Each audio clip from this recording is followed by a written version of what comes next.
Good morning, good afternoon, good evening, everybody, whatever time you are listening to this. As promised, I wanted to come on and talk a little bit about my connection with Nigeria.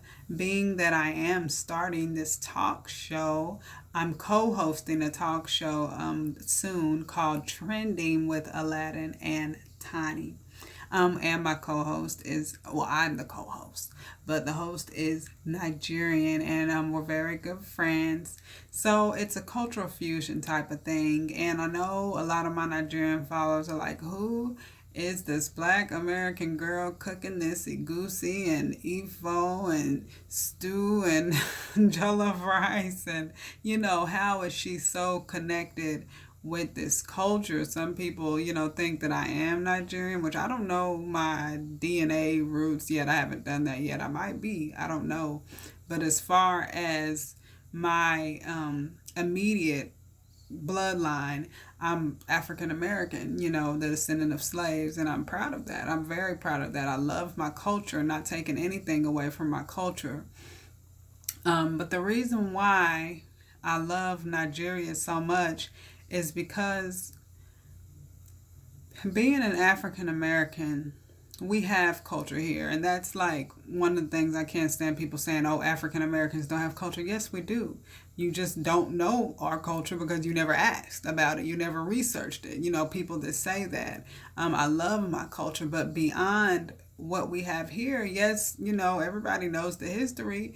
We were taken, either sold or taken. Either way, my ancestors involuntarily came from Africa to here. So when I married into the Nigerian culture in 2017, I found it as an honor to be personally connected to Africa.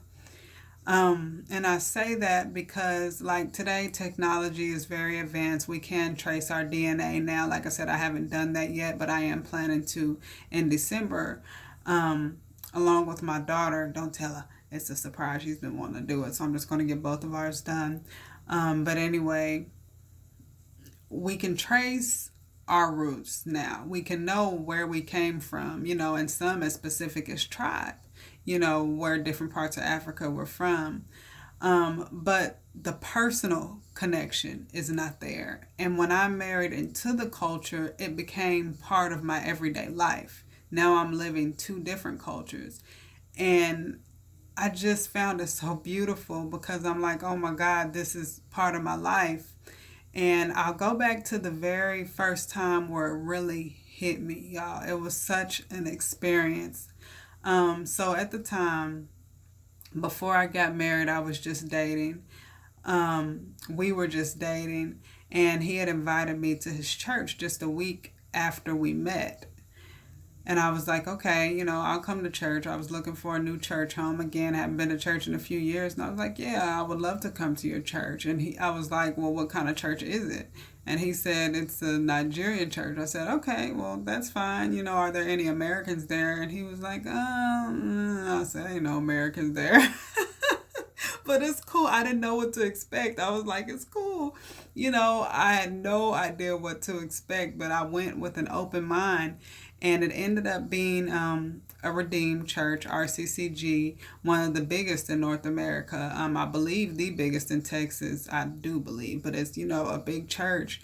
And it happened to be a first Sunday, y'all. And for those who don't, all my Nigerians know what first Sunday means. But for those who are not Nigerian, or I don't know if it's all African cultures or just the Nigerian culture, but for those who are not Nigerian, first Sunday is Thanksgiving Sunday. So everybody wears the native attire. You see the beautiful Ankara prints and the lace and just the beautiful gele, which is the head wraps, and, just all the native clothes are worn. So that was the first time I ever stepped foot in a Nigerian church, and it being so big, so many people, when I stepped in and saw everybody in their native clothing, it just took my breath away. And I'm open-minded. Everybody's so friendly and so welcoming. And of course, they didn't know I wasn't African until I start talking. It's normal for the kids not to have accents because they were all born here. But as an adult, it's pretty clear that I'm not Nigerian. And some of the customs that they have I didn't know about at the time. I'll go into that in another video.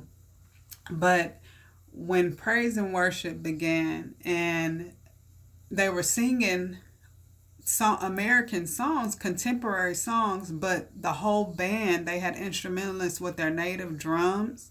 Um, my Nigerians know what I'm talking about, but for all the non-Nigerians, the African sounding drums with the talking drum. I don't know the name of all the other ones, but with the Afro beat in the background, and then the way everyone, men, women, children, the elders were swaying their bodies and moving their hips in the way they praise God. That's when it hit me. It hit me that this, I said, oh, in my head, I said, oh my God, this is what was stolen from us. Like the culture is, even the church culture is completely different. It was so freeing because, in the African American church, if you move your hips too much, baby, they'll say you possessed by a sex demon, sit you down and put a blanket over you. But it's like the way that they praise God, I said, oh my God, this is what was stripped away from us.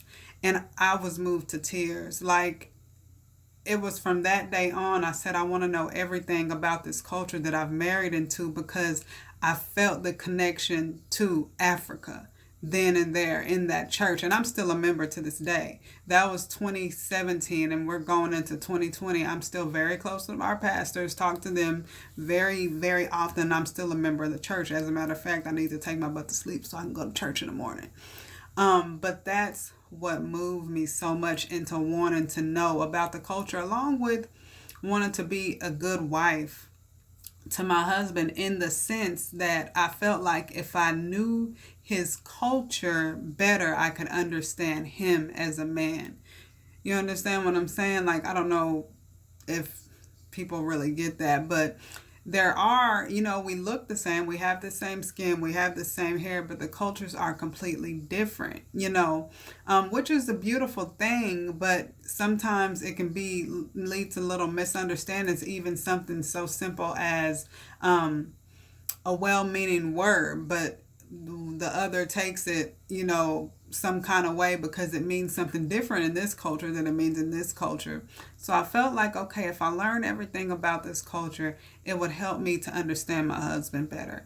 And plus, it was just so interesting to me learning about the different tribes and, the different customs and the languages and the food. And I learned how to cook the jollof rice and the different soups and the stews. I learned how to do that because it was just so interesting and just, I just feel it as an honor, y'all. Every African American doesn't have that. We can go visit, but it's not part of their everyday life, and to me it was. So that's my connection with Africa. And I know Africa is a continent, not a country. Yes, Nigeria is just one country on the continent of Africa, but it is a coastal country in West Africa, and they do have slave ports, so it's a big chance a whole bunch of us are descendants from Nigeria, and that's the culture I married into. So that's why I love it so much. It's not that I discount any other African culture, but that's just my personal connection with Africa is Nigeria. So my 10 minutes is almost up. I'll do more videos this month since it's the month of Nigerian Independence Day. I just want to dedicate this whole month to my love for Naija and be looking out for Trending with Aladdin and Tani. We will be discussing some of these cultural differences since he is a Nigerian man. I'm an African American woman. And it's not just the differences. We want to bring the two cultures together because it shouldn't be such a divide in between Africans and African Americans. We are the same people, just separated by time. So that's why I call myself America's daughter, Nigeria's wife. I will forever be married to Nigeria because it was my first connection with Africa, and I just love the culture so much. I love the people so much, and it's just my first African love. So you guys have a great day, night, or evening, or whenever you're watching this, and be looking out for more videos soon. Bye.